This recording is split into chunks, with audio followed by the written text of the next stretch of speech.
Hello everyone, আজকে আপনাদের জন্য আবারও নিয়ে এসেছি একটি নতুন ডায়াগ্রামের মাধ্যমে আপনারা জানতে পারবেন কিভাবে how to make description of on daily timer connection diagram তৈরি করা হয়। চলুন দেখে নিই কিভাবে তৈরি করা হয়। MCB miniature circuit breaker. Conductor হলো ইলেকট্রোম্যাগনেটিক চালিত switch.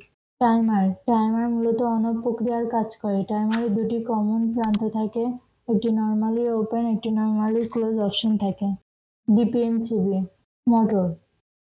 Start button positive line এমসিবিতে কানেকশন দেওয়া হলো, সেকেন্ড পেজ পজিটিভ লাইন এমসিবিতে কানেকশন দেওয়া হলো, থার্ড পেজ পজিটিভ লাইন এমসিবিতে কানেকশন দেওয়া হলো, নেগেটিভ লাইন ডিবিএমসিবিতে কানেকশন দেওয়া হলো, ফার্স্ট পেজ পজিটিভ লাইন ডিবিএমসিবিতে কানেকশন দেওয়া হলো, এমসিবি থেকে ফার্স্ট পেজ পজিটিভ লাইন কন্ডাক্টরে কানেকশন দেওয়া হলো, এমসিবি থেকে সেকেন্ড পেজ পজিটিভ লাইন কন্ডাক্টরে কানেকশন দেওয়া হলো, এমসিবি থেকে থার্ড পেজ পজিটিভ লাইন কন্ডাক্টরে কানেকশন দেওয়া হলো, কন্ডাক্টর থেকে first phase second phase third phase positive line মোটরে কানেকশন দেওয়া হলো। আউটপুট লাইন কন্ডাক্টর থেকে টাইমারে কানেকশন দেওয়া হলো। First phase positive line timer থেকে স্টার্ট বাটন টাইমারে কানেকশন দেওয়া হলো।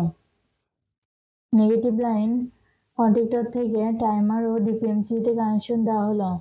পজিটিভ লাইন ডিপিএমসি থেকে স্টার্ট বাটনে কানেকশন দেওয়া হলো।